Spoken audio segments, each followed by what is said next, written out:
அருட்பெருஞ்சோதி அருட்பெருஞ்சோதி தனிப்பெரும் கருணை அருட்பெருஞ்சோதி. எல்லா உயிர்களும் இன்புற்று வாழ்க, வள்ளல் மலரடி வாழ்க வாழ்க, கொல்லோ பிரதம் குவளை எல்லாம் ஓங்குக, நல்லோர் நினைத்த நலம் பெறுக, நன்றி நினைத்த எல்லோரும் வாழ்க இசைந்து. உலக மக்களே, அறிவார்ந்த அன்பர்களே, ஆண்மைநேய ஒருமைப்பாடுடைய அன்பர்களே, வல்லப்பம்மான் அருளிய திருவொற்பாவிலிருந்து அருட்பெருஞ்சோதி ஆண்டவருடைய திருவிளையாடல்களை பார்த்து கொண்டிருக்கிறோம். அருட்பெருஞ்சோதி ஆண்டவர் ஆதியும் அந்தமில்லா தோன்றிய இறைவன், சுயமாக தோன்றிய இறைவன். அருட்பெருஞ்சோதி ஆண்டவர் இந்த பிரபஞ்சத்தை உருவாக்கி உலகங்களை படைத்து, அந்த உலகங்களை இயக்கக்கூடிய பதத்தலைவர்களை படைத்து, அந்த பதத்தலைவர்களுக்கு 5 தொழில்களையும் கொடுத்து இந்த பிரபஞ்சத்தை இயக்கும்படி கட்டளையிட்டார்கள். பிரம்மன், திருமால், ருத்திரன், மகேஸ்வரன், சதாசிவம் போன்ற பதத்தலைவர்களை படைத்து அவர்களுக்கு தேவையான படைத்தல், காத்தல், அழித்தல், மறைத்தல், அருளல் என்ற 5 தொழில்களையும் கொடுத்து இந்த பிரபஞ்சத்தை இயக்குமாறு உத்தரவிட்டார்கள். அப்படி கட்டளையிட்ட பிறகு திருமாலுக்கு 10 அவதாரம் கொடுத்தது அருட்பெருஞ்சோதி ஆண்டவர். மச்சம், மச்ச, கூர்ம, வராக, வாமன, நரசிம்ம, பரசுராம. இது கிரேத யுகத்திலே 6 அவதாரங்கள். திரேத யுகத்திலே ராமன் அவதாரம் மட்டும், துவார யுகத்திலே கிருஷ்ணனும் பலராமனும், கலியுகத்திலே அயக்கிரீவ அவதாரம். இப்படி 10 அவதாரங்கள் திருமாலுக்கு கொடுத்து ஒவ்வொரு அவதாரத்திலும் எப்படியெல்லாம் செயல்பட வேண்டும் என்ற நிலையை எல்லாம் திருமாலுக்கு அருளியவர் அருட்பெருஞ்சோதி ஆண்டவர்.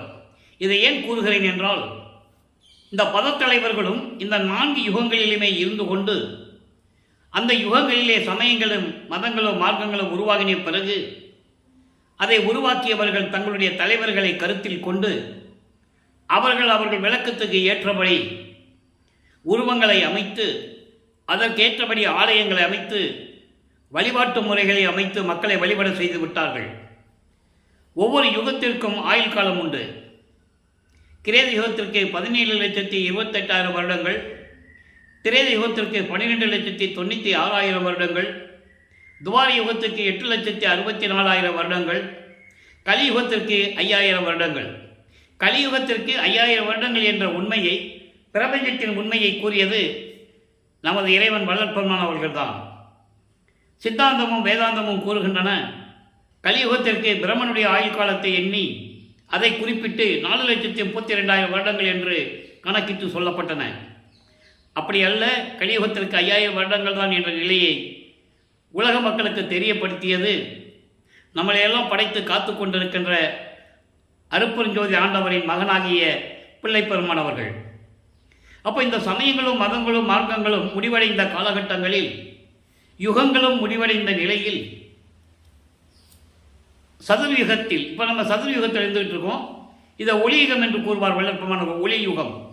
இந்த ஒளி யுகத்திலே வாழ்கின்ற மக்களுக்காக ஒரு ஆன்மீக மார்க்க வேண்டும் என்பதற்காக, அந்த மார்க்கம் சமரசாக இருக்க வேண்டும், உலக மக்களெல்லாம் ஒற்றுமையுடன் வாழ வேண்டும், எந்த விதமான வேற்றுமைகளும் முரண்பாடுகள் இல்லாமல் வாழ வேண்டும் என்பதற்காகவே சுத்த சன்மார்க்கத்தை அருட்பெருஞ்சோதி ஆண்டவர் உருவாக்கி அதை நிறுவி தன் மகன் கையில் கொடுத்து இந்த பிரபஞ்சத்தை இயக்க வேண்டும் என்பதற்காக தன் அருளால் ஒரு ஆண்மகனை பெற்றெடுத்து செல்வப்பிள்ளை என்று பெயரிட்டு வளர்த்து கொண்டிருக்கிறார். சதாசிவத்தினுடைய ஆயுள்காலம் முடிவடைகின்ற காலகட்டங்களில் 51 ஆண்டுகள் பாக்கி இருக்கும்போது, 51 ஆண்டுகளுக்கு பிறகு இந்த பிரபஞ்சத்தை இயக்குவதற்கு ஒரு ஆள் வேண்டும் என்பதற்காகத்தான் தனது மகனை பக்குவப்படுத்துவதற்காகவும், சமயங்களும் மதங்களும் மார்க்கங்களும் நிலைகளில் எதுவுமே இல்லை என்று உலக மக்களுக்கு தெரிவிக்க வேண்டும் என்பதற்காகவும், உலக மக்களையெல்லாம் சுத்த சன்மார்க்கத்தில் இணைத்து உலக மக்களெல்லாம் இன்புற்று வாழ வேண்டும் என்பதற்காகவும் தனது செல்வ பிள்ளையை, தனது மகனை ஒரு தாயின் வழியாக இந்த பூலோகத்திற்கு வருவிக்க செய்தார் அருட்பெருஞ்சோதி ஆண்டவர் என்ற விளக்கங்களை திருவொற்பாவிலிருந்து பாடல்களின் மூலமாக நாம் தெளிவாக பார்த்துவிட்டோம். அதனுடைய ஒரு சுருக்கம் ஏனென்றால், இன்று நம்ம பதிவு 277வது பதிவு, அருட்பெருஞ்சோதி ஆண்டவருடைய திருவிளையாடல் என்ற பதிவிலே பார்த்து கொண்டிருக்கிறோம். முன் பதிவினுடைய சுருக்கங்களை சொன்னால்தான் இன்று பார்க்கக்கூடிய மக்களுக்கு புரியும். அப்போ தன் மகனை ஏன் பூலோகத்திற்கு வருவிக்க செய்தார்? அருட்பெருஞ்சாண்டவர் நினைத்திருந்தால் எப்படி சிவபெருமான் நெற்றிக்கண்ணிலிருந்து முருகனை வரவழைத்தாரோ அதுபோன்று எல்லா சமயங்களிலுமே வரவழைக்கப்பட்டவர்கள் உண்டு. ஆனால் தன் மகனை ஏன் உலகியலுக்காக ஒரு தாயின் கருவறையிலே 10 மாதம் இருக்க செய்து ஏன் வருவிக்க செய்தார் என்ற உண்மையை உலக மக்களுக்கு விளக்கி சொல்ல வேண்டிய கடமை இந்த வள்ளலார் ஊழியனுக்கு உண்டு. இங்கு கூறப்படுகின்ற விளக்கங்கள் எல்லாமே திருவருட்பாவில் கூறப்பட்ட விளக்கங்கள், கற்பனை அல்ல, கதை அல்ல, எல்லாமே பிரபஞ்சத்தின் உண்மைகள். அப்போ தனது மகனை ஒரு தாயின் வழியாக வருவிக்க செய்து அந்த மகன் சமயங்களிலும் மதங்களிலும் மார்க்கங்களிலும் பற்று கொண்டு இந்த உலகியலிலே மக்களோடு மக்களாக இருக்க வேண்டும், 51 ஆண்டுகள் இருக்க வேண்டும் என்ற ஒரே நோக்கத்திற்காக தனது மகனை ஒரு தாயின் கருவறையிலே இருக்க செய்து இந்த உலகிற்கே வருவிக்க செய்தார் அருட்பெருஞ்சோதி ஆண்டவர். அந்த தாயின் கருவறையிலே 10 மாதங்கள் எப்படி இருந்தார் என்பதை தெளிவாக வள்ளற்பெருமான் அருளியதனுடைய விளக்கங்களை எல்லாம் பார்த்து விட்டோம். எப்படி என்றால், ஒரு தாயின் கருவறையிலே இருக்கும்போது அந்த கருவறை இருட்டாக இருக்கிறது என்று கூறும்போது தனது தந்தை மகனுக்கு ஒளி காட்டியதையும் வெளிச்சத்தை காட்டுறாரு. என்னப்பா இருட்டறையா இருக்கே, ஒரே இருட்டா இருக்கே, இங்கே கொண்டு வந்து என்னை வச்சுட்டியே அப்படின்னு சொல்றாரு. அப்போ தன் மகனுடைய எண்ணத்தை நிறைவேற்றுவதற்காக அந்த கருவறையிலே ஒளி காட்டுகிறார். அந்த வெளிச்சத்தை பார்த்தவுடனே நமது குழந்தை இறைவன் சிரித்து மகிழ்கிறார். அப்போ தனக்கு பசி என்று கூறும்போது தன் மகனுக்கு அருளமுதம் ஊட்டுகிறார். உடம்பெல்லாம் புழுக்கமாக இருக்கிறதை காற்று இல்லை என்று கூறும்போது அமுத காற்று வீசுகிறார். இதெல்லாம் கருவறையிலே நடந்து கொண்டிருக்கிறது. இறைவனுடைய திருவிளையாடல் நடந்து கொண்டிருக்கிறது. 10 மாதம் கழித்து இந்த பூலோக மண்ணை தொடும்போது பிரம்மன், திருமால், ருத்திரன் போன்ற வானவர்களும் ரிஷிகளும் முனிவர்களும் எங்களை ஆளப்போகும் அருள் கடலை என்று சொல்லி வாழ்த்துகிறார்கள். இந்த உண்மை நிலையை வல்லப்பெருமானவர்கள் வருவிக்க உற்று 202 ஆண்டுகள் முடிவடைந்த நிலையிலும் கூட மக்களிடம் யாரும் சொல்லவில்லை என்பதுதான் வேதனையான விஷயம். திருவருட்பாவிலே அவ்வளவு உண்மைகள் உண்டு.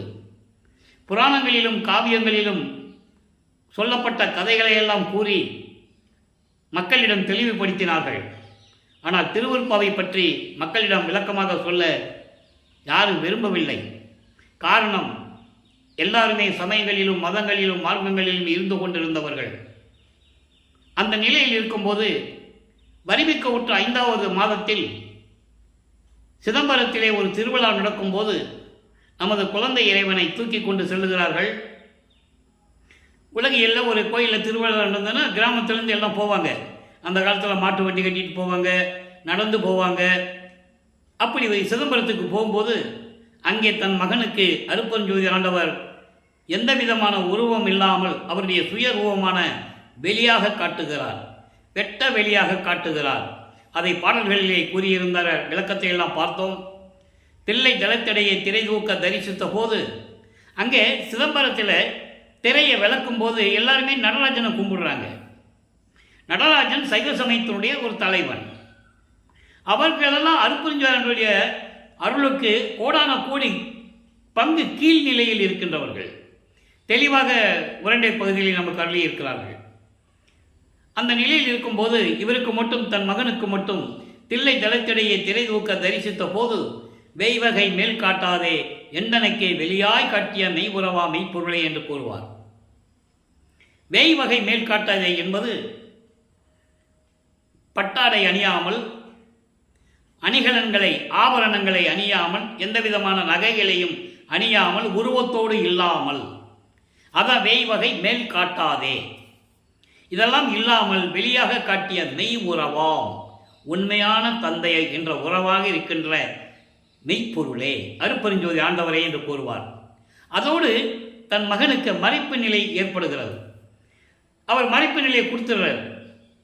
5 மாத குழந்தையிலே இந்த நிகழ்ச்சிகளை பார்த்த பிள்ளைப்பெருமான் அவர்கள் அதன் பிறகு சின்ன குழந்தையாக இருந்து கொண்டிருக்கிறார்.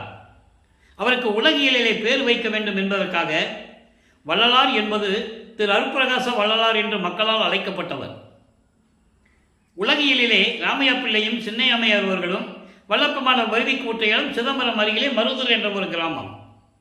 ராமையா பிள்ளை சின்னையம்மையார் என்பவர்களுக்கு உலகியலிலே மகனாக வருவிக்க உற்றார். நல்லா புரிஞ்சுக்கணும் நீங்கள். அப்போது பெண்ணூர் பக்கத்தில் ராமலிங்கேஸ்வரர் கோயில் ஒரு கோயில் இருக்குது. அங்கே தான் அவருக்கு ராமலிங்கன்னு பேர் வச்சது. ஏன்னா ராமலிங்கேஸ்வரர் தான் ராமையா பிள்ளை அவங்களுக்கு குலதெய்வம். அப்போது இப்படி இந்த நிகழ்வுலாம் நடந்த பிறகு ராமையா பிள்ளை அவர்கள் காலமானவுடன் சென்னம்மையார் அவர்கள் ஏற்கனவே 4 குழந்தைங்க இருக்காங்க, 2 ஆண் 2 பெண்ணு. 5ஆவதாக வருவிக்க உற்றவர் நமது குழந்தை இறைவன் பிள்ளைப்பெருமான் அவர்கள். இந்த 5 குழந்தைகளை கூட்டுக்கிட்டு பொன்னேரி பக்கத்தில் சின்னக்காமனம் என்ற ஒரு கிராமத்துக்கு போகிறாங்க. அங்கே உறவினர்கள் இருக்கிறாங்க. அந்த அம்மாவுக்கு சில குடும்ப பிரச்சனைகளினாலும் காரணங்களினாலும் அங்கே இருக்க முடியல. அதன் பிறகு சென்னையிலே 7 கிணறு பகுதியிலே வீராசாமி முதலியார் தெருவிலே வந்து குடியேறுகிறார்கள். நமது குழந்தை இறைவன் வளர்ந்து கொண்டிருக்கிறார். அப்போ அவரை பள்ளிக்கூடத்தில் சேர்க்கணும். பள்ளிக்கூடத்தில் கொண்டு சேர்க்குறாங்க. அவரால் பள்ளிக்கூடத்தில் இருக்க முடியல, படிக்கிறதுக்கு மனம் இல்லை. ஏனென்றால் அருட்பெருஞ்சாண்டவர் தன் மகன் எந்த ஆசிரியரிடமும் உலகியலையும் படிப்பையும் சந்தை படிப்பையும் படிக்கக்கூடாது, யாரையும் குருவாய் ஏற்றுக்கிடக்கூடாது என்ற நிலையில் தன் மகனுக்கு திருவிளையாடல் செய்து கொண்டிருக்கிறார். அந்த காலகட்டங்களில் நமது குழந்தை இறைவன் பட்ட துன்பங்கள், துயரங்கள், ஏளன பேச்சுகள் இவற்றெல்லாம் தாங்கி கொண்டிருக்கிறார். காரணம் அவருக்கே தெரியாது. ஏன் இப்படியெல்லாம் நமக்கு நடக்குது, என்ன நிலை, காரணம் இது என்ற நிலையில் அவர் மனம் ஒரு தனிமையை தேடுகிறது, ஒரு தனிமையான ஒரு இடத்தை தேடுகிறது. அப்படி தேர்ந்தெடுத்த இடம்தான் கந்தகோட்டம் என்ற ஒரு இடம். அங்கே ஒரு முருகன் கோயில் இருக்குது. யாரும் எந்திரிக்கிற முன்னால் வீட்டை விட்டு கிளம்பி போயிடுறது, எல்லோரும் தூங்கின பிறகு தான் வீட்டுக்கு வர்றது. அப்போது ராமலிங்கம் எங்கே போனான்னு தெரியலையே அப்படின்னு வீட்டில் இருக்க கவலைப்படுவாங்கல்ல, அது இயற்கை தானே. அப்போ வந்த குழந்தைய திட்டுவாங்க, என்னடா பள்ளிக்கூடத்தில் சேர்த்தாலும் படிக்க மாட்டேன்ற, எங்கெல்லாம் ஊர் சுற்றிக்கிட்டு இருக்க, இதெல்லாம் நல்லா இருக்கா அப்படின்லாம் கேட்பாங்க இல்லை. அதையெல்லாம் கேட்டுக்கொண்டு மனம் வரிந்து கொண்டு இருக்கிறார். இந்த நிலையில் இருக்கும்போது, அதாவது 1823ஆம் ஆண்டு தொடங்கிய திருவிளையாடல் நமது பிள்ளைப்பெருமாள் வருவிக்க விட்ட நாள் 5/10/1823. அதுக்கு முன்னாலேயே திருவிளையாடல் நடந்தது. ஏன்னா ஒரு தாயின் கருவறையில் வேறு இருக்கிறாரு. 1823ஆம் ஆண்டு தொடங்கிய திருவிளையாடல் 1874 ஆண்டுகள் வரை 51 ஆண்டுகள் திருவிளையாடல் நடக்குது. 51 ஆண்டுகள் தனது மகனை இந்த பூலோகத்தில் உலாவ விடுகிறார் அருட்பெருஞ்சாண்டவர். அந்த 51 ஆண்டுகளை 8 ஆண்டுகளாக பிரித்து மகனுக்கு அருளை கொடுத்து கொண்டிருக்கிறார் அருட்பெருஞ்சோதி ஆண்டவர். அப்போ அந்த முதல் 8 ஆண்டுகளில் எந்த விதமான அருளையும் கொடுக்காமல் மகனை திருவிளையாடல் செய்து கொண்டு ஆட்டி படைத்து கொண்டிருக்கிறார் அருட்பெருஞ்சோதி ஆண்டவர். 9ஆவது ஆண்டு தொடக்கத்தில் இறைவன் வந்து ஆட்கொள்ளுகிறார். அதை பாடல்களிலே கூறுகிறார். ஆண்டாறு 3 ஆண்டில் ஆட்கொண்ட அருள்கடலே என்று கூறுவார். 6+3 9. 6ஓடு 3ஆவது ஆண்டிலே என்னை ஆட்கொண்ட கருணையின் கடலே என்று கூறுவார். ஆக 9ஆவது ஆண்டில் இறைவன் வந்து ஆட்கொண்டதை தெளிவாக நமக்கு அருளியிருக்கிறார்கள். ஆட்கொண்ட போது, மகனே நீ என்னால் வருவிக்க உற்றவன், ஞானத்தை தருகிறோம் பெற்றுக்கொள், காரணம் காரியங்கள் எல்லாம் முன்பருவம் பின்பருவம் காட்டி உனக்கு அருள் செய்வேன் என்று கூறுவார். கூறிவிட்டு மறைந்து விடுகிறார். இப்போ பிள்ளைப்பெருமான் அவர்களுக்கு இறைவனால் வருவிக்க உற்ற மகன் என்று தெரியும். ஆனால் ஏன் வருவிக்க உற்றோம், அதுக்கான காரணம் என்ன, காரியங்கள் எப்படியெல்லாம் நடக்கும் என்பதை அவருக்கு தெரியாது. அப்போ சமயங்களும் மதங்களும் மார்க்கங்களும் சூழ்ந்திருந்த ஒரு காலம், சைவ சமயத்தின் தலைவனாகிய சிவபெருமானை வழிபட்டு கொண்டிருந்த ஒரு காலம், சைவ சமயத்தின் அடையாளமாகிய திருநீரை பூசிக்கொண்டும் உத்திராட்சமலை போட்டுக்கொண்டும் இருந்த ஒரு காலம். அந்த காலகட்டங்களில் இவரும் சைவ குலத்திலிருந்து வருவிக்க உற்றதனால் சிவபெருமானை வழிபட்டு கொண்டிருக்கிறார். 9ஆவது ஆண்டிலிருந்து 12 ஆண்டுகளுக்குள் 1ஆம் திருமுறை உருவாகிறது. 8 பதியங்கள் ஏற்கனவே சொல்லியிருக்கிறேன். 712 பாடல்கள். அதிலே திருவருள் முறையீடு என்ற பதியத்திலிருந்து நாம் இறைவனுடைய திருவிளையாடலை பார்த்து கொண்டிருக்கிறோம். ஏற்கனவே 4 ஆண்டுகளுக்கு முன்னாலேயே திருவடி புகழ்ச்சி, மகாதேவ மாலை போன்ற பாடல்களுக்கெல்லாம் நான் விளக்கம் கொடுத்திருக்கிறேன். நீங்கள் நம்ம யூடியூப் போனால் பார்க்கலாம். இந்த திருவருள் முறையீடிலே 232 பாடல்களிலும் சிவபெருமானை பற்றி எப்படி பாருகிறார், எப்படி முறையீடு செய்கிறார். என்னை வருவிக்க செய்துவிட்டு மறைந்து விட்டாயே, இப்போ நாம் பாடுகின்ற துன்பங்கள் எல்லாம் எப்படிப்பட்டது என்பது உனக்கு தெரியாதா விரைவில் வந்து எனக்கு அருள வேண்டும் என்று கூறி 232 பாடல்களிலும் முறையீடு செய்வார். சிவபெருமானிடமிருந்து எந்த விதமான பதிலும் இல்லை. அதன் பிறகு ஒருவேளை அம்மையை பற்றி பாடினால் தந்தையிடமிருந்து ஏதாவது சிபார்சு செய்து அருளை பெற்றுக் கொடுப்பாளோ என்று சொல்லி அம்மையை பற்றி பாடுகிறார். வடிவுடைமனை பற்றி பாடுகிறார். வடிவுடை மாணிக்க மாலை உருவாகிறது. வடிவுடை மாணிக்க மாலை மொத்தம் 100 பாடல்களை கொண்டது.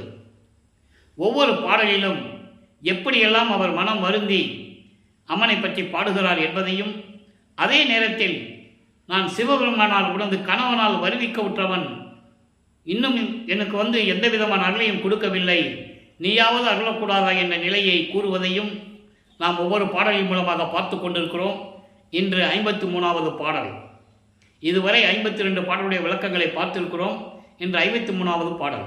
ஏன் நாம் 1ஆம் திருமுறையிலிருந்து இறைவனுடைய திருவிளையாடலை கூறுகிறோம் என்றால் அங்கிருந்து தான் தொடங்குது. அங்க வடிவுடை மாணிக்க மாலையில் 53வது பாடலில் இருக்கின்ற விளக்கத்திற்கும் சுத்த சன்மார்க்கத்தை பெற்ற பிறகு அனுபவ மாலையில் இருக்கின்ற 53வது பாடலுக்கும் நீங்கள் நிறைய வித்தியாசங்களை, வேறுபாடுகளை நீங்கள் பார்க்கலாம். அதை தான் நம்ம தினமும் பார்த்துட்டு இருக்கோம். அப்போ 2வது 8இல் இருக்கும்போது இப்போ வளர்ப்பமானவர்கள் 9வது ஆண்டிலிருந்து 16 ஆண்டுகளுக்குள் இருக்கிறார். அப்போ வடிவுடை மாணிக்க மாலை உருவாகிறது. நல்லா கவனிங்க, எப்படியெல்லாம் அம்மனை வேண்டுகிறார் என்பதை நீங்கள் கவனித்துக் கொண்டு வர வேண்டும். தெருள்பால் உறும் ஐங்கவை செல்வருக்கும் ஐங்கை செல்வருக்கும் நல்ல இளம் சேயிக்கும் மகிழ்ந்து அருள்பால் அளிக்கும் தனத்தனமே. தனத்தனமே என்பது அருள் செல்வங்களை கொடுக்கக்கூடிய தெய்வமே, என் அம்மையே என்று பொருள். தனத்தனமே ஏன் இதை கூறுகிறார்? நல்லா கவனிக்கணும். இதான் இறைவன் கொடுத்த சூட்சமமான விளக்கங்கள் இந்த பாடல்களிலே உண்டு. அது இறைவனுடைய தயவையும் கருணையும் பெற்றால்தான் இந்த விளக்கங்களை கூற முடியும். தெருள்பால் உறும் ஐங்கை செல்வருக்கும், அதாவது அருள் பக்குவம் கொண்ட 5 கைகளை உடைய கணபதிக்கும், கணபதி என்பவன் விநாயகர், கணபதி தத்துவத்தை உடையவன். கணபதி என்ற ஒரு தத்துவம் இருக்கிறது. அந்த தத்துவத்தினுடைய தலைவன் விநாயகன், காணாபத்தியத்தின் சமயத்தினுடைய தலைவன். அதே போல நல்ல இளம் சேயிக்கும் மகிழ்ந்து இளைய மகனாகிய முருகனுக்கும், முருகன் கௌபாலம் சமயத்தை சார்ந்தவன். இப்படி விநாயகனுக்கும் முருகனுக்கும் மட்டும் அருளை கொடுத்து கொண்டிருக்கிறாயே, நானும் உன் மகன் தானே. அவன் கேட்கல, அவர் கேட்கல, நியாயம் இருக்கு. என் தந்தையனால் நான் வருவிக்க உற்றவன், நானும் உன் மகன் தானே, அவங்களுக்கு மட்டும் அருளை கொடுத்து கொண்டிருக்கிறாய். அடுத்து சொல்ற பாருங்க, எம் அகம் கலந்த இருள்பால் அகற்றும் இருள் சுடரே, என் உள்ளத்தில் இருக்கின்ற அறியாமையை அகற்றக்கூடிய பரிபூரணமாக ஒளி வீசிக் கொண்டிருக்கின்ற என் அம்மையே, நான் யார் தெரியுமா? திருவொற்றியூர் எந்தை உள்ளம், திருவொற்றியூர் எந்தை உள்ளம் மருள்பால் பயிலும் மயிலே வடிவுடை மாணிக்கமே. அம்மையே, நான் யார் தெரியுமா? உனக்கு தெரியாதது ஒன்றுமில்லை. நீ எல்லாம் அறிந்தவள். திருவொற்றியூரில் இருக்கின்ற என் தந்தை இருக்கிறாரே, தியாகராஜ பெருமானால் நான் வருவிக்க உற்றவன். அப்படிப்பட்டவனுடைய உள்ள மகிழும்படி அவனது இடது பக்கத்தில் அமர்ந்து கொண்டிருக்கின்றாயே என் அம்மையே, வடிவுடை மாணிக்கமே, ஏன் எனக்கு அருளவில்லை? விரைவில் வந்து எனக்கு அருள வேண்டும். கணபதிக்கும் முருகனுக்கும் மட்டும் அருளை கொடுத்து கொண்டிருக்கிறாய். நானும் உனது கணவனால் வருவிக்க உற்றவன் தானே, நானும் உன் மகன் தானே, ஏன் எனக்கு அருளவில்லை? விரைவில் வந்து எனக்கு அருள வேண்டும் என்று சொல்லி வடிவுடைமனை பற்றி பாடுகிறார், முறையீடு செய்கிறார். இப்போ பாடியாச்சு, சிவபெருமானை பற்றி சொல்லியாச்சு, எந்த விதமான பலனும் கிடைக்கவில்லை. இதுக்கப்புறம் தான் திருவொற்றியூருக்கு போறார். 13வது ஆண்டில் ஞானத்தை பெற்ற பிறகு 13வது ஆண்டில் தான் திருவொற்றிக்கு போறார். அப்போ 9வது ஆண்டிலிருந்து 12 ஆண்டு வரைக்கும் ஞானத்தை பெற்றதனால் பாடல்களை பாடுகிறார். அதான் 1ஆம் திருமுறை உருவாகிறது. அதன் பிறகு 13வது ஆண்டில் ஞானத்தை பெற்ற பிறகு திருவொற்றியூர் முதலாக செல்லுகிறார். திருவொற்றியூர் முதலாக செல்லும்போது இப்போ அது பேர் வள்ளலார் நகர். அங்கேருந்து அவர் நடந்து தான் போகணும். 13 வயசு சிறுவன் நமது குழந்தை இறைவன் பிள்ளை பெருமானவர்கள் நடந்து செல்லுகிறார் திருவொற்றியூருக்கு தியாகராஜ பெருமானை வழிபடுவதற்காக முதல் முறையாக செல்லுகிறார். அப்போ இரண்டாம் திருமுறை உருவாகிறது. ஏற்கனவே நான் கூறியது போல 113 பதியங்கள், 1207 பாடல்கள். ஒவ்வொரு பாடலிலும் எப்படியெல்லாம் அவர் மனம் வருந்தி பாடுகிறார் என்பதை தான் பார்த்து கொண்டிருக்கிறோம். இதுவரை 26 பதியங்களை நாம் பார்த்திருக்கிறோம். இன்று 27வது பதிகத்திலே சிவானந்த பத்து என்ற பதிகத்திலே 6வது பாடலை பார்க்க போகிறோம். இதற்கு முன்னால் பார்த்த அந்த 26 பதியங்களுடைய பாடலுடைய ஒரு சுருக்கம். இவர் போக வேண்டியது திருவொற்றியூரில் அந்த தெருவு முனையில் நின்றுக்கிட்டு பாட வேண்டியது, விண்ணப்பம் வைக்க வேண்டியது, மனம் உருகி அழுக வேண்டியது, ஒரு பிரயோஜனம் இல்லை. ஏனென்றால் இறைவன் தன் மகனை பக்குவப்படுத்துகிறார். இப்போ அவர் சிவபெருமான் சொல்லணும், நமச்சிவாயன் சொல்லணும், திருநீறு பூசிக்கிட்டு இருக்கணும், உத்தராட்சி மலை போட்டிருக்கணும், பாடணும். இது இறைவனுடைய திருவிளையாடல். அதன் பிறகு ஒருவேளை திருமுல்லை வாயிலுக்கு சென்றால் அருளை பெற்றுவிடலாம் என்று சொல்லி திருமுல்லை வாயிலுக்கு போவார். அங்கே இருக்கிற சிவபெருமான் பேர் மாசிலாமணி. மாசிலாமணி உருகுவார். ஒரு பிரயோஜனம் இல்லை. சொல்லுவார், நீ என்னை வருவிக்க செய்துவிட்டு உனது மகன் என்றும் சொல்லிவிட்டு யாரிடையும் சொல்லக்கூடாது, நீ வேஷம் விட்டு தான் போடணும்னு சொல்லிட்டு நீ வாட்டுக்கு போயிட்ட. இப்போ நான் உன்னை தேடி வந்திருக்கேன், ஏன் வந்தேன், எதுக்கு வந்தேன்னு ஒரு வார்த்தை கேட்குறியா? ஊமை மாதிரி நின்றுட்டு இருக்கையே, நான் படுற பாடு, என்னுடைய துன்பம்லாம் உனக்கு புரியலையா அப்படின்லாம் மனம் உருகி பாடுவார். அவ்வளவு நெகிழ்ச்சியாக இருக்கும் அந்த பாடல்கள் எல்லாம். அவ்வளவு நெகிழ்ச்சியாக இருக்கும். மக்கள்கிட்ட யார் சொன்னது? அதுக்கப்புறம் திருவள்ளி தாயத்துக்கு போனார். அங்கே போய் பார்த்தா சிவபெருமான் கந்த துணியை கட்டிகிட்டு இருப்பார். இவர் போய் கேட்பார், யாரை ஏமாத்த நின்றுட்டுக்கன்னு தெரியல, என்னையும் தெருவில் விட்டுட்ட, எனக்கு ஒரு கந்த துணியை கொடு, நானும் கட்டிட்டு நிற்கிறேன். பெற்ற பிள்ளையை தெருவில் விட்டு விட்டான் என்று உன்னை இகழ்ந்து பேசுவார்கள், உன் மீது பழி சுமத்துவார்கள். அந்த பழி சொல்லுக்கும் இழி சொல்லுக்கும் ஆளாகக்கூடாது என்பதற்காகத்தான் நான் பயப்படுகிறேன், அஞ்சுகிறேன் என்றெல்லாம் கூறுவார். இந்த நிலைகளெல்லாம் மாறிய பிறகு மறுபடியும் தியாகராஜ பெருமானை பற்றி சிவானந்த பத்திலே என்ன கூறுகிறார்? சிவானந்த பத்து என்பது இறைவனை பற்றி பாடிய 10 பாடல்கள். ஒவ்வொரு பாடலிலும் எப்படி தன்னுடைய நிலையை கூறுகிறார் என்பதை தான் பார்த்து கொண்டிருக்கிறோம். நல்ல கவனிங்க. பேதை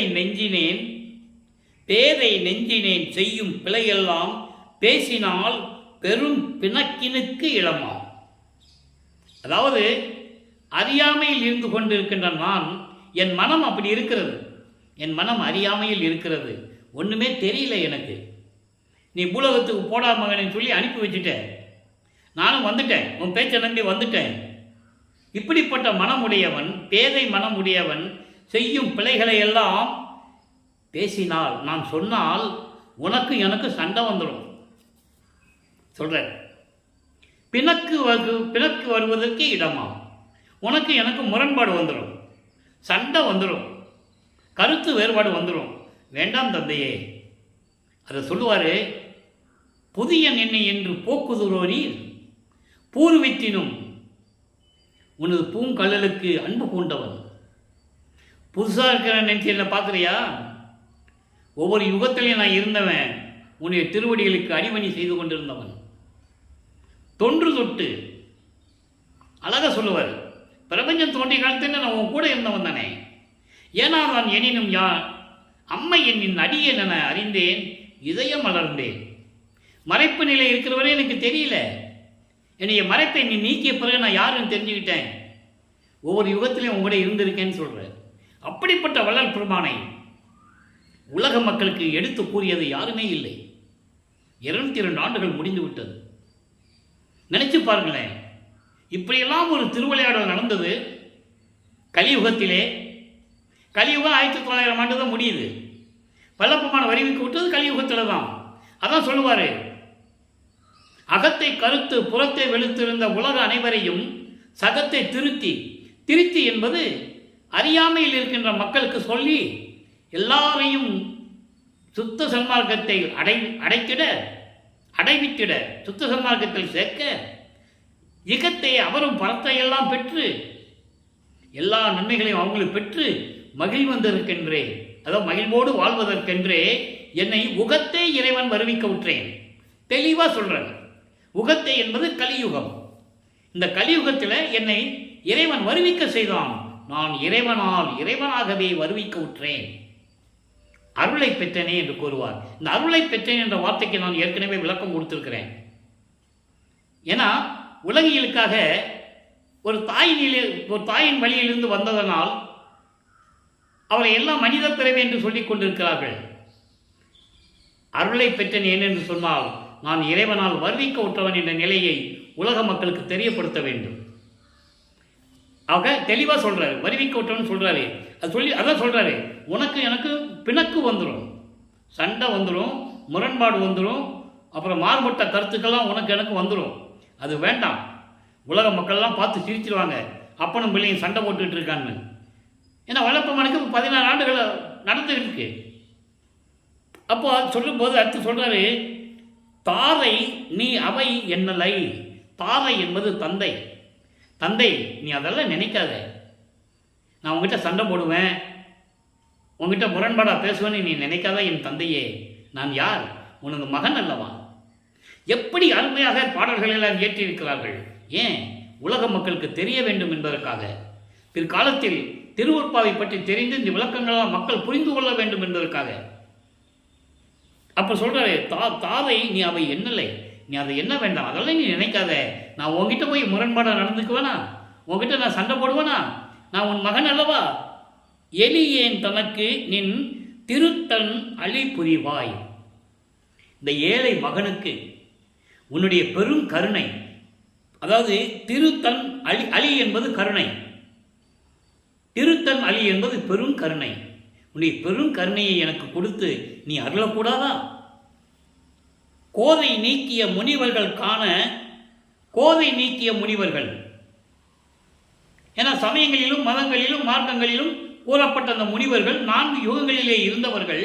அவர்களுடைய மலங்களை நீக்குவதற்காக ஆணவம், கண்மம், மாயை, மாமாயை, துரோதை என்ற 5 மலங்களை நீக்கிய முனிவர்கள் பார்க்கும்படி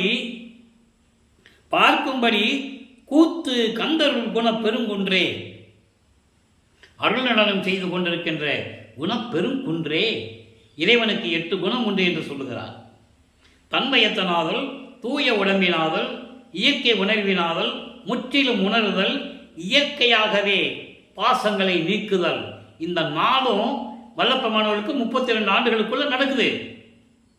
அதன் பிறகு முடிவில் ஆற்றல் உடைமை, பேரின்ப உடைமை, வரம்பில் இன்ப உடைமை, இப்படி 8 குணங்கள் உண்டு இறைவனுக்கு. அதான் குணக்குன்றே, என் குணக்குன்றே. அடுத்து சொல்றார் பாருங்க, தீதை நீக்கிய ஒற்றியம்பெருமான் தில்லை ஓங்கிய சிவானந்த தேனே. தில்லை என்பது நல்லா கவனிச்சுக்கணும் நீங்க, அம்பலம் என்று பெயர். சிதம்பரம் என்பது திருச்சிற்றம்பலம். அந்த காலங்களில் சமயங்களும் மதங்களும் மார்க்கங்களும் இருந்த காலகட்டங்களில் நடராஜன் என்ற ஒரு சைவ தலைவனை நிறுவி அம்பலம் இது சிதம்பரம் என்று சொன்னார்கள். அவ்வளவுதான். ஆக அம்பலத்திலே இருக்கின்ற இறைவன் என்று சொல்லுவார். சுத்த சன்மார்க்கத்தை வந்த பிறகு திருச்சிற்றம்பலத்திலே சிவஞான வெளியிலே இருக்கின்ற இறைவன் என்று சொல்லுவார். அப்படி தீதை நீக்கிய ஒற்றியம் பெருமான், பிறவி துன்பத்தை நீக்கக்கூடிய திருவொற்றியில் இருக்கின்ற என்னுடைய பெருமானை விரைவில் வந்து எனக்கு அருள வேண்டும் என்று கூறுகிறார்.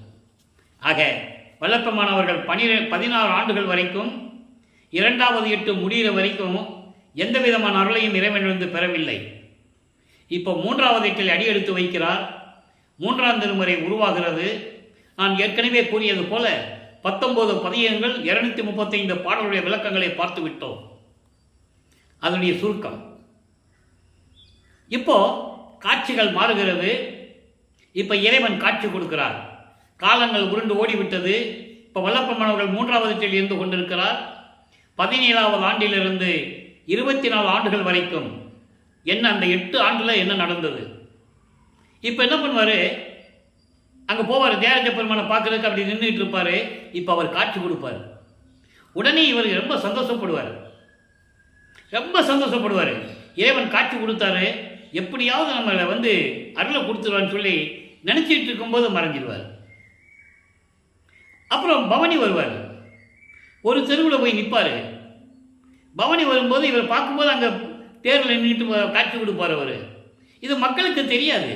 நல்லா புரிஞ்சுக்கணும். நீங்கள் மானிட பிறவிகளுக்கு தெரியாது. என்ன பவனி வரும்போது காட்சி கொடுக்குறாரு, பேச மாட்டேன்றான்னு சொல்லிட்டு அடுத்த தெருவில் போய் நிற்பார். அங்கேயும் இதே நிலை தான் தொடரும்.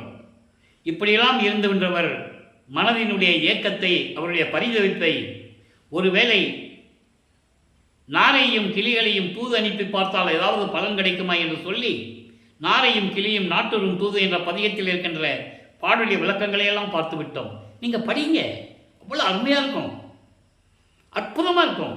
எப்படியெல்லாம் சொல்லி தூது அனுப்புவார் தெரியுமா? அப்போ அதுக்கும் பலன் இல்லை. திரும்பி வந்தாலும் எதை சொல்ல முடியும், கேட்க முடியும்.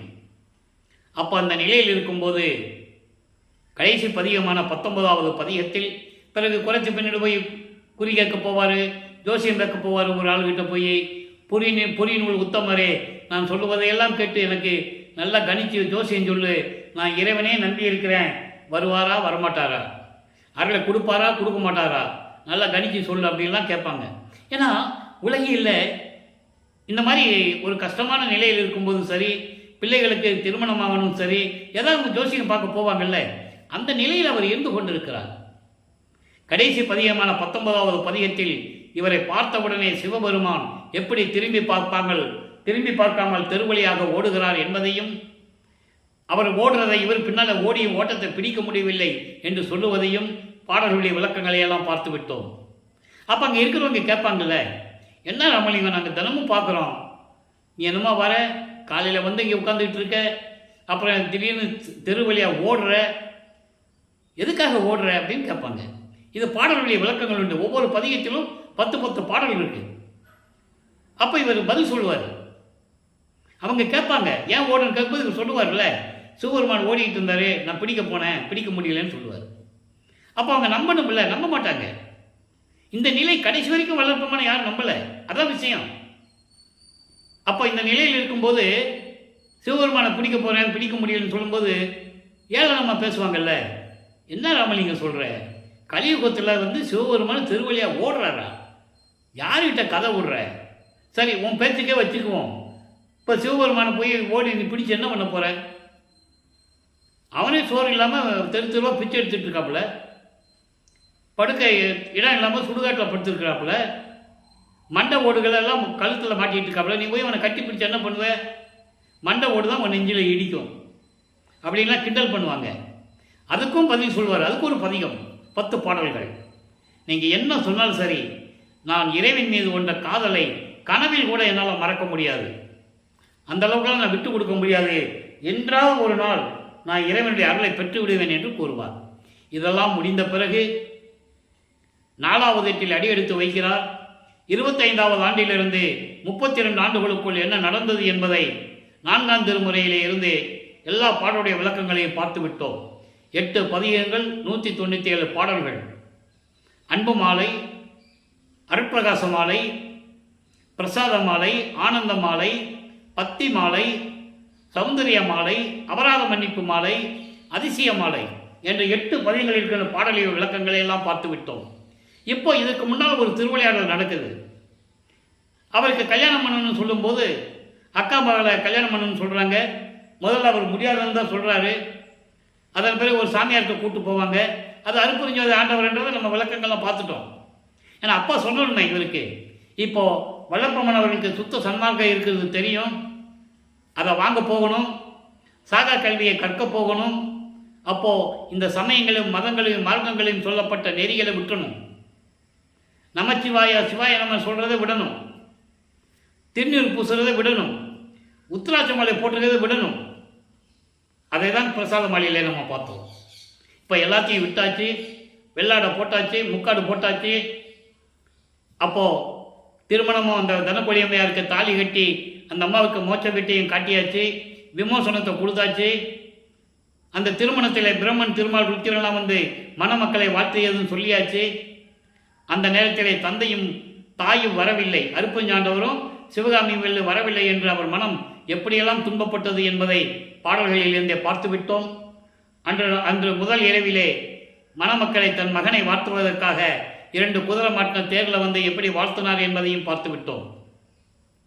இப்போ இருந்த இடத்திலேயே எல்லாத்தையும் துறந்து சமயங்களையும் மதங்களையும் மார்க்கங்களையும் விட்டு சரியை கிரிய யோகம் என்ற 12 நிலைகளையும் கடந்து இப்போ வெள்ளாடை அணிந்து ரூமை பூட்டி உள்ளே உட்காந்துட்டார். சென்னையிலே ரூமை பூட்டிட்டார். கதவை சாத்தி தாப்பா போட்டார். இறைவன் வந்தால் திறந்து வரட்டும்னு சொல்லி போட்டார்.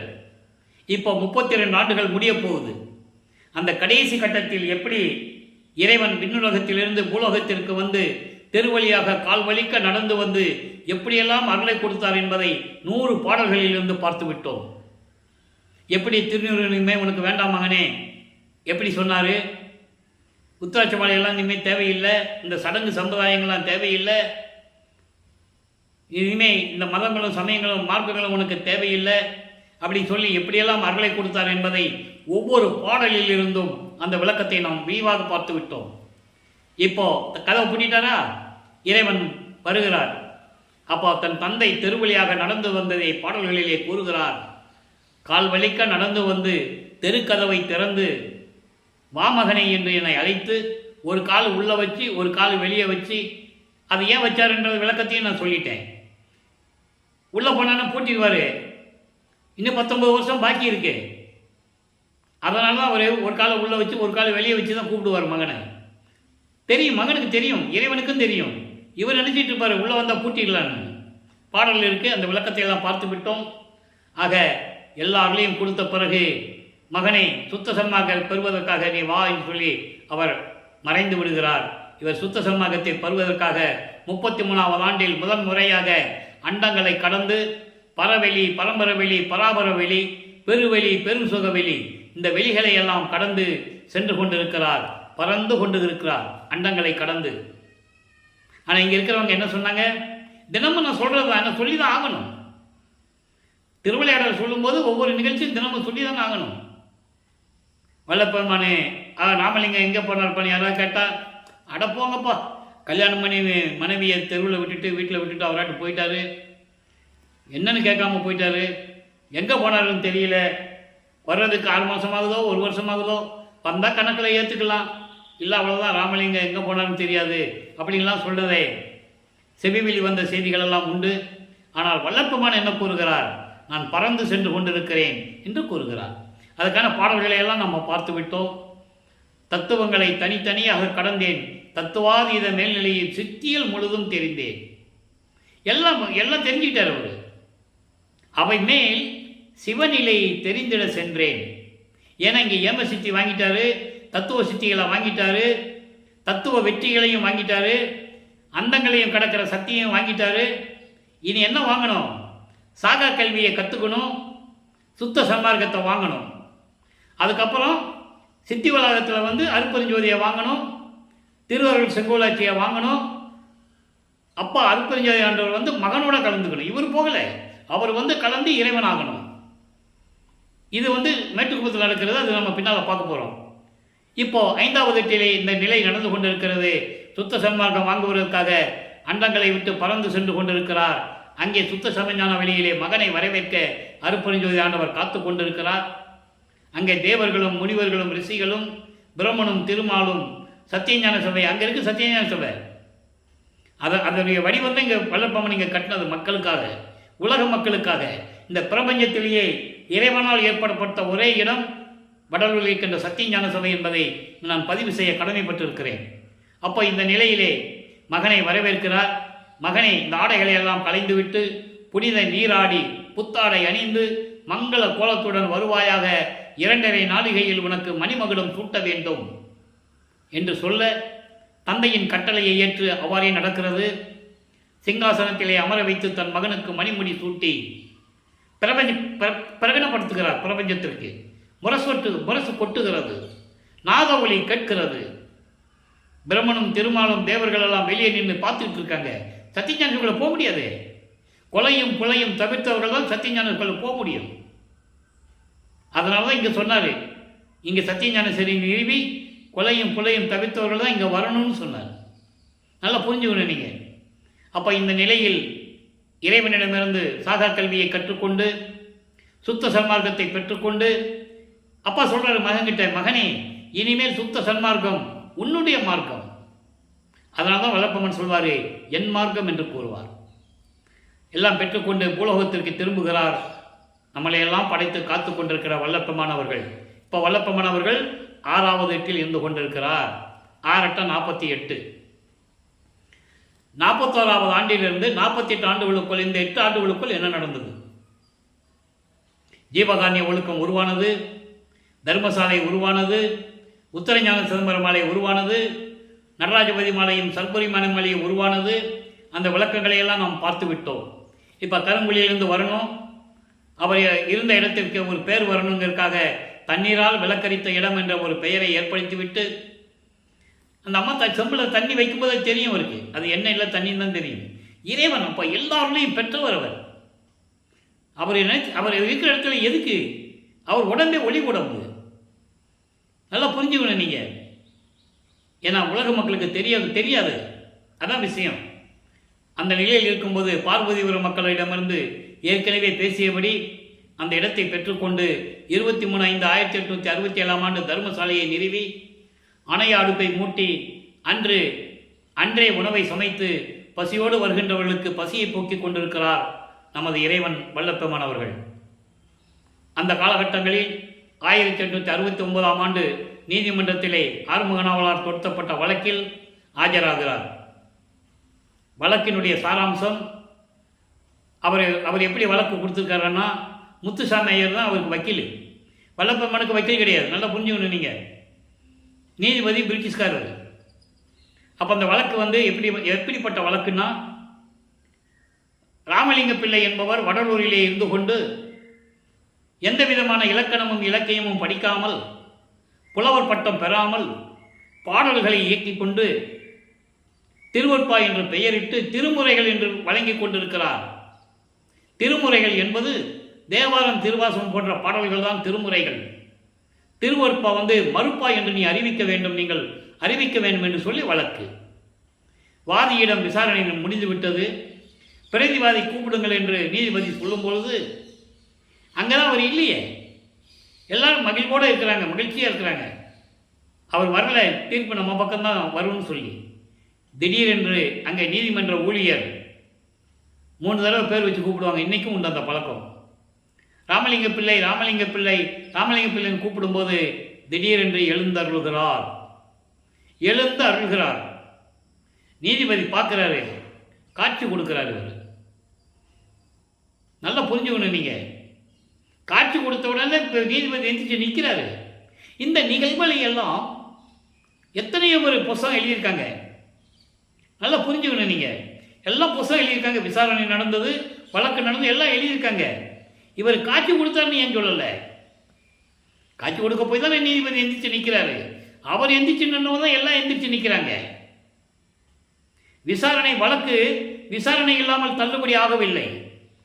எந்திரிச்சு நின்னா எந்த வழக்கும் தள்ளுபடி ஆகாது. நீங்கள் நல்லா புரிஞ்சுக்கணும். ஏதோ முன்னால் சொல்லிட்டாங்க, அதை நம்பிக்கிட்டு இருக்காங்க மக்கள். விவாதம் நடக்கிறது. நீதிபதி கேட்கிறார், எப்படி பாடல்களை இயற்றினீர்கள், எங்கே தமிழ் கற்றீர்கள், எங்கே புலமை பட்டம் பெற்றீர்கள் என்று நீதிபதி கேட்கும்போது, எனது இறைவன் சொன்னார், நான் எழுதினேன். என் வார்த்தை அல்ல, இறைவன் சொன்ன வார்த்தை. இறைவன் சொன்னான், எழுதினேன். சாதிகளையும் மதங்களையும் ஜாதிகளையும் நான் சாடியதில்லை. இறைவன் சொன்னான், சாதியும் மதமும் சமயமும் பொய்யென ஆதியில் உணர்த்திய அருப்பெருஞ்சோதி. சாதியும் மதமும் சமயமும் காணா ஆதி அநாதையாம் அருப்பெருஞ்சோதி. பொறித்த மதம் சமயம் எல்லாம் பொய்யே, அவற்றில் புகுதாதீர், சிவமன்றையே பொருள் என கண்டறிவேன் என்று சொன்ன இறைவன். அவர் சொன்னார், நான் எழுதினேன். வெறிக்கும் சமய புலியில் விழுந்த எண்ணெய் விழாத வகை மறித்து பேரறிவளித்த வள்ளல் கொடி என்று சொன்னார் இறைவன். அப்படிப்பட்ட இறைவன் சொன்னான், எழுதினேன். உடைந்த சமய புலி நின்று எழுந்து உணர்வின் அழியாம் ஒரிரையாம் சன்மார்க்க திருநீரை பெற்று வந்தே. இறைவன் சொன்னான், எழுதினேன். என் குற்றம் அல்ல. உலக மக்களுக்கு தேவையான பாடல்கள் என்று விவாதம் செய்கிறார் நமது இறைவன் நீதிபதியிடம். நீதிபதி உணர்கிறார், திருவொற்பாதான் மக்களுக்கு ஏற்றது. வருங்காலங்களில் இதை மறுப்பா என்று அறிவிக்க முடியாது என்று தீர்ப்பு கூறுகிறார். இந்த வழக்கை தள்ளுபடி செய்கிறேன் என்று கூறுகிறார். காழ்ப்புணர்ச்சியால் ஏற்பட்ட வழக்கு, காழ்ப்புணர்ச்சியால் தொடுத்தப்பட்ட வழக்கு இது. என்று சொல்லி தள்ளுபடி செய்கிறார். அந்த தீர்ப்பை பெற்றுக்கொண்டு தர்மசாலையிலே அமர்கிறார் நமது இறைவன் வல்லற்பமானவர்கள். இங்கே உத்தரஞான சிதம்பரமாலை உருவாகிறது. என்ன அற்புதமான பாடல்கள் தெரியுமா? சுத்த சன்மார்க்கம் இங்கிருந்து தான் உருவாகப் போகுது. இறைவன் இங்குதான் திருவிளையாடல் செய்ய காத்து கொண்டிருக்கிறான். என் அம்மையோடு, என் தந்தை, என் தாயோடு, சிவகாமி வள்ளியோடு திருவிளையாடல் செய்து போகும் இடம் இது. ஏன்னா சத்தியஞான சபை இங்கே தான் உருவா போகுன்றது ஒரு சூட்சமாக சொல்கிறாரு பாடலில். அப்போ கட்டலை, சத்தியஞான சபை கட்டலை, ஆனால் சொல்கிறாரு, சூட்சமாக சொல்கிறாரு. இனிமேல் எனது இறைவன் திருவிளையாடல் செய்து கொண்ட இடம் இந்த இடம், என் அம்மையோடு. பாடலை சொல்லுவார், அப்பா நீயும் அம்மாவும் ஏன் அங்கே இருக்கிறீங்க? உன் பிள்ளை நான் இங்கே இருக்கிறேன், அப்பா அம்மா அங்கே இருக்கிறீங்க, குடும்பம் ஏன் பிரிஞ்சு இருக்கணும்? நம்மளாம் ஒரே இடத்துல இருக்கலாமேலாம் சொல்லுவார். அந்த பாடலுடைய விளக்கங்களை எல்லாம் நாம் பார்த்து விட்டோம். திருவருட்பாவிலே உண்டு, எல்லா பாடலுடைய விளக்கங்களும் உண்டு. ஆக இந்த நிலையில் இருக்கும்போது நடராஜபதி மாலை உருவானது. நல்லா கவனிக்கணும். நடராஜபதி மாலைன்னு சொன்ன உடனே சிதம்பரத்தில் இருக்கிற நடராஜன் ஞாபகம் வந்துடக்கூடாது. அவன் சமயங்களையும் மதங்களையும் மார்க்கங்களையும் சார்ந்த ஒரு தலைவன். சிவபெருமான், நடராஜன், சொக்கநாதன், இப்படி பல பெயர்கள் உண்டு அவனுக்கு. வல்லப்பமான் தெளிவாக சொல்றாரு, உனக்கு சமயங்களையும் மதங்களையும் மார்க்கங்களையும் பிடிப்பு இருந்தால் அங்கேயே இருந்துக்கோ. நீ திருநீர் பூசிக்கோ, உத்தாட்சி போட்டுக்கோ, நமச்சிவாயன் சொல்லு, சிவாய நமன் சொல்லு, என்னவாலும் சொல்லிக்கோ, அது உன்னுடைய சுதந்திரம். ஆனால் சுத்த சன்மார்க்கத்துக்கு வந்தால் சுத்த சன்மார்க்க நெறி வந்து தனி நெறி. ஏனென்றால் சமயங்களும் மதங்களும் மார்க்கங்களும் முக்கிய தடைகள் சுத்த சன்மார்க்கத்திற்கு. தெளிவாக சொல்றாரு, எல்லாமுடைய அற்புதஞ்சோதி அற்புத கடவுளே, இது தொடங்கி எக்காலத்தும் சுத்த சன்மார்க்கத்தின் முக்கிய தடைகளாகிய சமயங்களும் மதங்களும் மார்க்கங்களும் அதில் சங்கற்ப விகற்பங்களும் எங்கள் மனதில் பற்றாவண்ணம் அருள் செய்தல் வேண்டும். தெளிவாக சொல்றார். அப்போ இந்த நிலையில் இருக்கும்போது நடராஜபதி மாலை, சர்க்குரிமான மாலை உருவாகி எல்லா பாடல்களையும் பார்த்து விட்டோம். இப்போ 115வது பதிகம் அம்பலவாணர் ஆட வருகை என்ற பாடலிலே என்ற பதிகத்திலே 4வது பாடல். அப்பாவை கூப்பிடுறாரு. ஏன்னா காலங்கள் நெருங்கி விட்டது. ஒரு தாயின் வழியாக இந்த பூலோகத்திற்கு வந்து 48 வருஷம் முடிஞ்சு போச்சே, முடிய போகுது. அப்போ அப்பாவை கூப்பிடுறாரு. எப்படி சொல்லி கூப்பிடுறாரு? என்ன அருமையான பாடல்கள் தெரியுமா? சின்ன வரிதான், விளக்கம் அவ்வளவு பெரிய விளக்கம் இருக்கிறதுல. இல்லாமை நீக்கி நின்றீர், சின்ன வரி தானே. இல்லாமை நீக்கி நின்றீர் ஆடவாரீர். இல்லாமை நீக்கி நின்றீர் என்பது எதுவுமே இல்லை என்ற நிலை எனக்கு இல்லை, உனக்கும் இல்லை. எல்லா அருளையும் பெற்றுக்கொண்டவன் நீ, அதே போல எனக்கும் எல்லாவற்றையும் கொடுத்து விட்டாய். இல்லாமை நீக்கி நின்றீர், எதுவுமே இல்லை என்ற நிலை இல்லாமல் எல்லா அருளையும் பெற்றுக்கொண்டு விளங்கி கொண்டிருக்கின்றீர். ஆடவாரீர் என்பது என்னோடு இணைய வாரீர் என்று பொருள். இங்கே வா, அங்கிருந்துட்டு என்ன ஆடிக்கிட்டு இருக்க நீ? தர்மசாலைக்கு வான்னு கூப்பிடுறாரு. தர்மசாலை எப்படிப்பட்ட இடம் தெரியுமா? பசிக்கு சோறு போடுறது, அது ஜீவகாரணி ஒழுக்கத்துக்காக உருவானது. பசி, பிணி, தாகம், இச்சை, எளிமை, பயம், கொலை. பசியும் கொலையும் பரஜீவகாரணியம், மீதெல்லாம் அவர ஜீவகாரணியம். அது ஒரு பக்கம் இருக்கட்டும். ஆனால் தர்மசாலை என்பது இறைவன் வந்து மகிழ்ந்த இடம், தந்தையும் மகனும் உரையாடிய இடம். பிள்ளை பெருமானவர்களும் அருப்பெருஞ்சோதி ஆண்டவரும் உரையாடி மகிழ்ந்து கொஞ்சி குலாவிய இடம் தர்மசாலை. நின்றீர் என்னை மன மாலையிட்டீர். சின்ன வரிதானே, என்னை மன மாலையிட்டீர். அப்படி என்றால் இந்த பூலோகத்திற்கு வருவிக்க செய்து ஏதும் அறியா சிறிய பருவத்திலே தெருவிலே விளையாடி கொண்டிருந்த என்னை 9வது ஆண்டிலே ஆட்கொண்டது. அதன் பிறகு 32வது ஆண்டிலே எனக்கு அருளை கொடுத்தது, என்னை அணைத்து கொண்டது. என்னை மன மாலையிட்டீர், எல்லா அருளையும் கொடுத்து விட்டீரே ஆடவாரீர். வா பூலோகத்துக்கு வான்னு கூப்பிடுறாரு. அப்போ தான் அவர் சொல்லுவார் மகன்கிட்ட, மகனே எனக்கும் அதே தான் ஆசை, இப்போ நம்ம 2 பேரும் ஒரே இடத்துல இருக்கிற மாதிரி ஒரு இடத்த பாரு. அவர் சொல்லுவார். அந்த பாட்டு விளக்கத்தெல்லாம் பார்த்துட்டோம் நம்ம. அப்போ இவர் சொல்லுவார், நான் போய் பார்க்குறதா, நீ கூட வா. அப்படி தான் அப்பாவும் மகனும் மேட்டுக்குப்பத்தில் போய் அந்த இடத்த பார்த்தது. நல்லா புரிஞ்சுக்கணும். அந்த விளக்கம் நம்ம பின்னால் தருவோம். கொல்லாமை நெறி என்றீர். கொல்லாமை நெறி என்பது எந்த உயிரையும் கொல்லக்கூடாது, எறும்பு முதல் யானை வரை. அதான் சொல்லுவார், இந்திரிய ஒழுக்கம், கர்ண ஒழுக்கம், ஜீவ ஒழுக்கம், ஆன்ம ஒழுக்கம். ஆன்ம ஒழுக்கம் என்பது எறும்புள்ள முதல் யானை வரைக்கும் எல்லா உயிரையும் தன் உயிர் போல் நேசிக்க வேண்டும். அதான் கொல்லாமை கொல்லா நெறி. கொல்லா நெறியே குருவுரல் நெறியென பல்கால் எனக்கு பகர்ந்த மெய் சிவமே.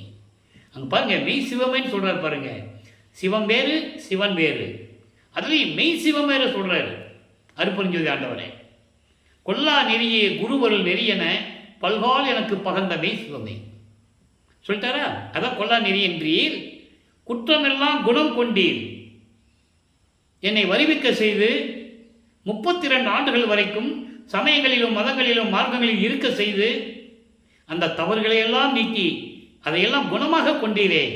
ஆடவாரீர், நல்லா சொல் நல்லவரே, நல்லவங்கெல்லாம் போற்றக்கூடிய நல்ல இறைவனே, அருட்பெருஞ்சோதியே, நற்றாயில் இனியவரே. நல்ல தாய், அதாவது ஒரு தாய்கிட்ட தான் அந்த அன்பு இருக்கும். என்னதான் தந்தை அன்பா வளர்த்தா கூட தாயினுடைய அன்பு வேற. அப்படி தாய் உள்ளம் கொண்ட இறைவனேன்னு சொல்லுகிறார். அதை ஒரு பாடல்ல சொல்வாரு, நீயே என் தந்தை அருளுடையாய்.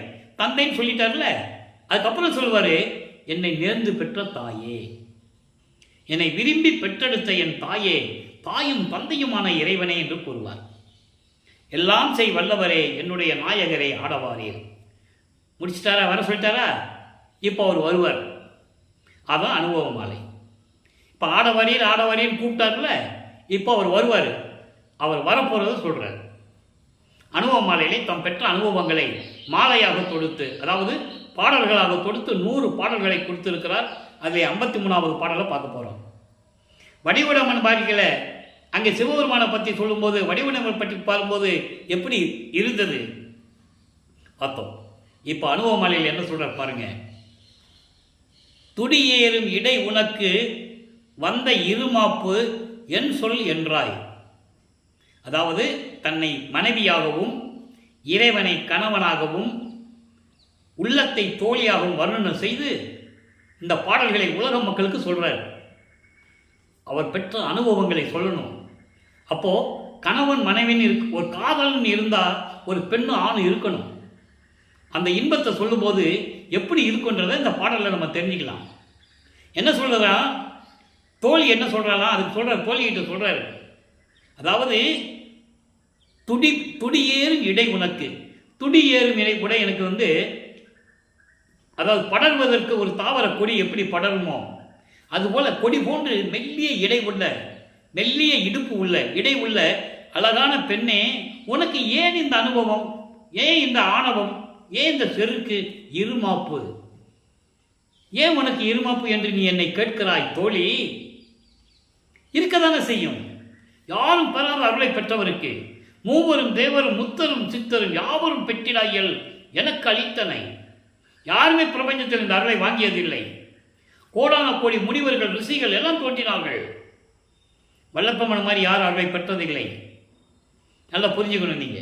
அதான் சொல்றாரு, உனக்கு இருமாப்பா இருக்கிறேன்னு தோழி சொல்றாளாம். நீ இப்படியெல்லாம் என்ன கேட்குற அப்படின்னு என்ன அர்த்தம்? அவரை சுற்றி இருந்தவர்கள், கூட இருந்தவர்கள், உலக மக்கள் அவரை இருக்கிற வரைக்கும் ஏளனமாக தானே பேசுனாங்க. அதை சொல்றாருங்க. உனக்கு ரொம்ப இருமாப்பு தான், ரொம்ப ஆணவமாக இருக்கிறேன்னு கேட்குறாங்களாம். அதுக்கு பதில் சொல்றார் பாருங்க, அற்புதமான பதில். என்ன சொல்றார் பாருங்க. அரி பிரம்மர் சுரர்.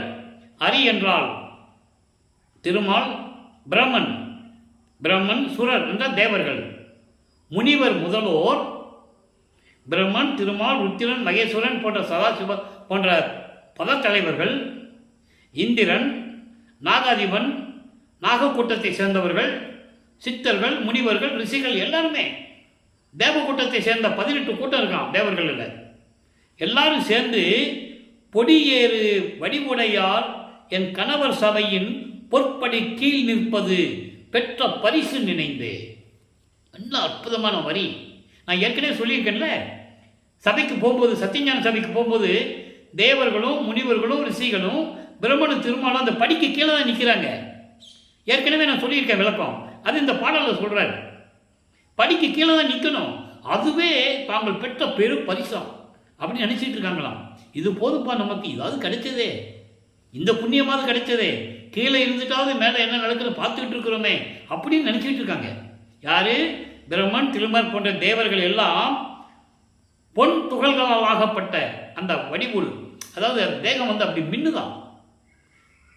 ஒரு தங்கம் எப்படி மின்னுமோ அது மாதிரி தேகம் மின்னுதான். எங்கே மின்னுது? கனக சபை, என் கணவர் சபையில் பொற்படிக்கு கீழே தான் நிற்கிறாங்க. பொன்னான அந்த படிகள் இருக்கே, அதுக்கு கீழே தான் நிற்கணும், உள்ளே போக முடியாது. ஏன்னால் கொலை செய்தவர்கள். தெளிவாக பாடல சொல்வார், வருணமா கொலை பாதகன் என்று சொல்வார் பிரம்மனை. நெடுமால் சமூகத்தோர்த்தம், கடவுள் சமூகத்தோர்த்தம் செய்த 1000 பிழைகள் பொறுத்து மாயை ஒடிய நேர் நின்ற கருணை வள்ளல் என்ன மறைகளை ஓதுவது இங்கு உன்னைத்தான் என்றே. திருமாலும் செய்த கொலைகளை எல்லாம் மன்னித்து, அந்த குற்றங்களை எல்லாம் மன்னித்து, எவ்வளவு அருமையா சொல்றார் தெரியுமா? அவனை நேராக நின்று வதம் செய்த இறைவன், அந்த மாயையை நேர நின்று வதம் செய்த இறைவன் என்று வேதங்கள் உன்னைத்தானே சொல்லுகின்றன என்று சொல்லுவார். மகாதேவ மலையிலே உண்டு பாடல், யாரும் மறுக்க முடியாது. பிரம்மனை வருணமாக கொலை பாதகன் என்று சொல்வது பாடலிலே உண்டு. ஆக இப்படியெல்லாம் அவர்களெல்லாம் இருக்கும்போது சபைக்குள்ள போக முடியாது. அதனால்தான் இங்க சொன்னார், இங்க சத்தியஜாமி கட்டிட்டு அவங்களுக்கே அந்த நிலப்பா, நீங்கள் அதே மாதிரி இருங்க, கொலையும் கொலையும் தவிர்த்தவர்கள் உள்ளே புகவும் அப்படின்னு சொன்னார் இல்லையா? இதான் கான்செப்ட். இப்போ பாருங்க, சொல்லித்தாரா? எல்லாம் படிக்கல தான் நிற்கிறாங்க. எனவே அன்பர்களே, இங்கே பேசக்கூடிய கருத்துக்கள் அத்தனையுமே நான் ஏற்கனவே 4 ஆண்டுகளாக சொல்லிக் கொண்டிருக்கிறேன் யூடியூப்பில். எல்லாமே திருவுற்பாவில் கூறப்பட்ட உண்மைகள் தான். நான் எத்தனை மணி நேரம் பேசினாலும் சரி, திருவுற்பாவை தவிர மற்ற நூல்களை பற்றி நான் பேசவே மாட்டேன். ஏன்னா திருவுற்பாவில் அவ்வளோ விஷயங்கள் இருக்கு, மக்களுக்கு சொல்ல வேண்டிய விஷயங்கள் நிறைய இருக்கு. இப்போ அடுத்து என்ன சொல்றாரு பாருங்க, இப்போ எல்லாம் படிக்கல நிற்கிறாங்களா, உள்ளே போக முடியாது. அப்போதான் சொல்றாரு, இடி அவங்க எப்படி நிற்கிறாங்களா, இடி ஏறு போன்று இருக்கின்றார் அடி. இடி ஏறுனா காலை, இடி ஏறுனா மிரண்டு போன காலை மாதிரி, எருது மாதிரி, மாடு மாதிரி, அந்த பெரிய காலை மிரண்டுனா எப்படி இருக்கும், அந்த மாதிரி நிற்கிறாங்களாம். அதை தான் சொன்னாரே, நாகாதிபனும் நாராயணனும் நான்முகனும் நறும்புறும் எனவே. எப்படி சாகா கல்வியை கற்றுத்தரும்போது முகத்தில் பல்ல கடிச்சுக்கிட்டு நறுன்னு கடிச்சுக்கிட்டு அவ்வளோ கோபமாக இருக்கிறாங்களாம். சத்தியஞான சபைக்கு வெளியே அது மெய்யர்கள் வியப்பில் சொல்லுவார். இங்கே சொல்கிறாரு பாருங்க, அனுபவ மாலையில், இடி ஏறு போன்று இருக்கின்றார் அடி. மிரண்டு போன காலை மாதிரி இருக்கிறாங்களாம், அவ்வளோ கோபத்தில். அதான் சொல்லுவார், அடியனாக்கி பிள்ளையாக்கி நேயனாக்கியே, அடிகளாக்கி கொண்டாய் அவலம் நீக்கியே, படியுள்ளோரும் வானுள்ளோரும் இதை நோக்கியே, பதியும் ஓரவாரான் என்பான் பரிவு தேக்கியே. நீ என்ன பண்ண, என்ன இந்த உலகமெல்லாம் அதிசயிக்கும்படி முதல்ல அடியனாக்குன. அதான் சொல்லுவார், ஏனாதான் எனினும் யான் அம்மை என்னின் அடியே நான் அறிந்தேன், இதயம் மலர்ந்தேன் சொல்லுவார். ஒவ்வொரு பாடலுக்கும் தொடர்பு உண்டு. 4ஆம் திருமுறையில் சொன்னதை, அன்பு மாலையில் சொன்னதை, இந்த ஏனாதான் எனினும் யான் அம்மை என்னின் அடியேன்னு சொன்னதை 4ஆம் திருமுறையில் சொல்லுவார். அன்பு மாலையில் 18வது பாடலில் சொல்லுவார், கடைசி வரியாதான். அப்போ அங்கே சொன்னதை மெய்யர்கள் வியப்பில் சொல்லுவார். ஒவ்வொரு பாடலுக்கு கனெக்ஷன் உண்டு. அப்போதான் சொல்றாரு, எப்படி நிற்கிறாங்க, மிரண்டு போன காலை மாதிரி நிற்கிறாங்கடி. நான் எல்லோரும் அதிசயிக்க சொல்லிட்டாரா, எல்லாரும் வியப்பாக பார்க்கிறார்கள். ஆலியானும் அயனும் அதிசயிக்க, எண்ணூர் வாலி என்னுள் வாலி அருப்பெருஞ்சோதி மன்னவேன்னு சொல்லுவார். நான் பிரம்மனால் படைக்கப்பட்டவன் அல்ல, திருமாலால் காக்கப்பட்டவன் அல்ல, என்னை நேர்ந்து பெற்ற தாய் நீ என்றே மெய்கண்ட நான் மற்ற பொய்கண்ட தெய்வங்களை மெவுவேனோ. நான் என்னைக்கும் நீதான உண்மையான கடவுள் என்று சொல்லிக் கொண்டிருக்கிறேன்.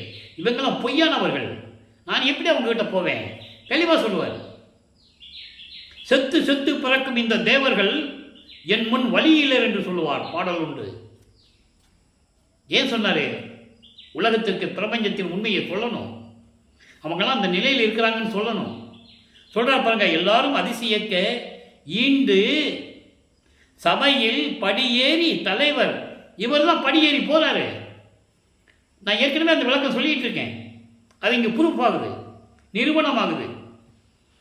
எதுவுமே விளக்கம் திருவருட்பால் இல்லாமல் சொல்ல முடியாது, சொல்லவே முடியாது. கற்பனையாக சொல்ல முடியாது, கதையாகவும் சொல்ல முடியாது. எல்லாரும் அந்த சத்தியஞான சபையில் படிக்கு கீழே நிற்கிறாங்க. அந்த படிகளெல்லாம் பொன்னால் செய்யப்பட்டது. அதில் கால் வைக்கிறதுக்கு யாருக்குமே தகுதி இல்லை, வல்லற்பமானை தவிர. அதான் சொல்கிறாரு, நான் மட்டும் படி ஏறி உள்ளே போகிறேன். எல்லாம் அதிசயமாக பார்க்குறாங்க. தேவர்கள்லாம் சொல்கிறாங்க, உங்களுக்கு தான் அந்த தகுதி இருக்குது சுவாமி, நீங்கள் போங்கன்னு கை காட்டுவாங்க. முதல்ல இவர் போகும்போது 33வது ஆண்டில் சத்தியஞான சபைக்கு முதல்ல போகிறாரு. அப்போ கை காட்டுறாங்க. அப்படி படியேறி தலைவர் திருவடி ஊறும் அமுதம் பருகுகின்றேன். நான் இறைவனுடைய திருவடியில் இருக்கின்ற அருள் அமுதம் பருகுகின்றேன். அவர் ஒன்றும் சாப்பிடல, தூங்கலை. நல்லா புரிஞ்சுக்கணும், இறைவனுக்கு அதெல்லாம் கிடையாது. ஆனால் என்ன சொல்லுவாங்க, சாப்பிட்டாரு, தூங்கினாரு, தெருவில் சுற்றினாரு, மாட்டு வண்டியில் போனார், அப்படியே நடந்து வந்தாருலாம் சொல்லுவாங்க இல்லையா? அப்படிலாம் இல்லை. அவர் இறைவன், எல்லா அருளையும் பெற்றவர். இவர் ஒருத்தர் தான் படி ஏறி போகிறாரு சத்தியஞானிக்குள்ள. அதான் சொல்கிறாரு, அப்பொழுது அவங்க அதிசயமாக பார்க்குற அந்த இடத்துல அப்போது அதான் ஈண்டுன்னு சொல்கிறார். அப்போது நான் மட்டும் படி ஏறி உள்ளே போனேன். அங்கே போய் நான் அருளமுதம் சாப்பிட்டேன், பருகினேன். அருளமுதம் சாப்பிட்டேன். இருமாக்கும் பரிசு உரைப்பது எண்ணெய்.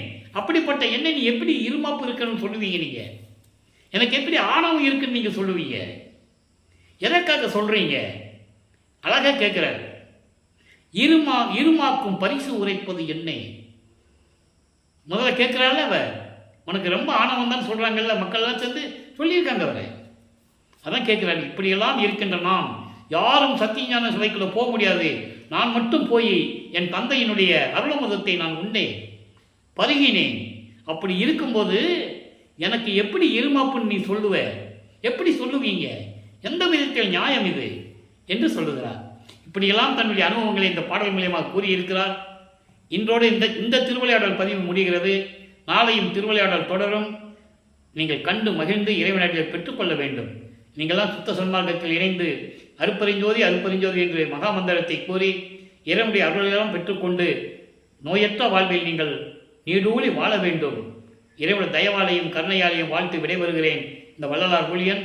மீண்டும் நாளை சந்திப்போம். நன்றி, வணக்கம். அருட்பெருஞ்சோதி அருட்பெருஞ்சோதி, தனிப்பெரும் கருணை அருட்பெருஞ்சோதி.